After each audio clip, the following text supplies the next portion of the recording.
Well, it's another beautiful day here in Florida, and the homes are beautiful as you can see. Have you ever wondered how much Florida home you can afford? Well, I'm going to talk all about that and more, and we're getting started right now.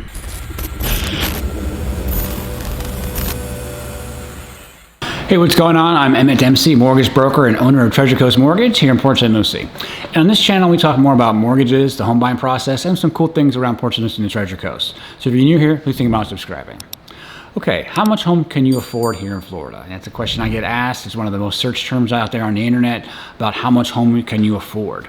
Now, the answer to that question really comes down to two pieces: how much money you make and how much money you have. Now, it sounds kind of good from the outside looking in, but I'm going to go into detail about how we as mortgage professionals look at your situation to figure out how much home you can afford. And it's a question you need to know before you start looking at houses. You should definitely talk to a lender first, like me, before you start shopping for houses. I understand houses are beautiful and loans are terrible. You know, we don't wake up wishing that we had a nice big mortgage every day. However, you usually need that mortgage to buy the house in most cases, unless you're paying cash. So that being said, let's go ahead and get into it. Okay, first, how much money you make. So there's an acronym that we use in light of Dodd-Frank in 2008 and the crash, the last Great Recession. It's called ability to repay. So we need to make sure that when you take a loan out, you make sure that you can pay it back. Sounds like a novel concept, but that's kind of why it was enacted. And roughly they put a debt-to-income cap on things. It's how much debt that you have versus the income that you make. So first and foremost, we need to figure out what's the usable income that we have, any different deductions, what other debts you have to figure out. So roughly 50% of your monthly income is your maximum. So say you make $10,000 a month, then $5,000 a month is really the maximum that you can afford on a mortgage payment. That's the maximum you qualify for. Not necessarily how much you can afford, that's how much you qualify for. So what I do is I usually find, here's your maximum, 50% that I can get you qualified for.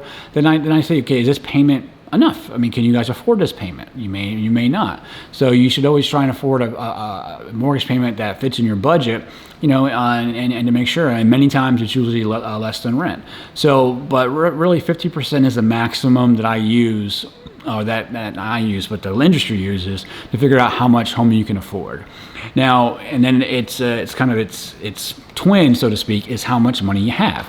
So you can afford a $300,000 house, but if you don't have enough cash to close on that $300,000 house, it doesn't matter that you qualify number one. You have to qualify on the other side. So then we look at, based on the loan program that you qualify for, whether conventional, Fannie Mae, Freddie Mac, or FHA, USDA, based on the guidelines of those particular loans, what is the minimum down payment. So you have your down payment, closing costs, and prepaids. And I'm going to get into another closing cost video and get into those in detail. But basically, you have to be able to close on that property. So say you qualified for a $250,000, $300,000 house, but you only have a couple $1,000s. Well, those two don't mix. So I was trying and figure out, when I talk to a new client, like how much money you have, how much money you have to put down, and I see based on your goals whether that's possible. And if not, how can we bridge the gap? Whether that's through a lender credit, bumping your interest rate, that might be a way, or you can get seller help. You can bump the purchase price, and you have the seller kick in closing costs to make your cash to close lower.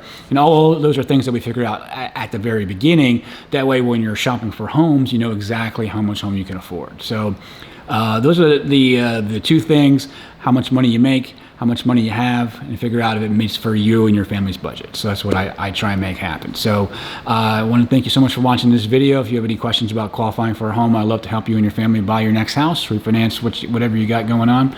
Thank you so much for watching, and I'll see you on the next one.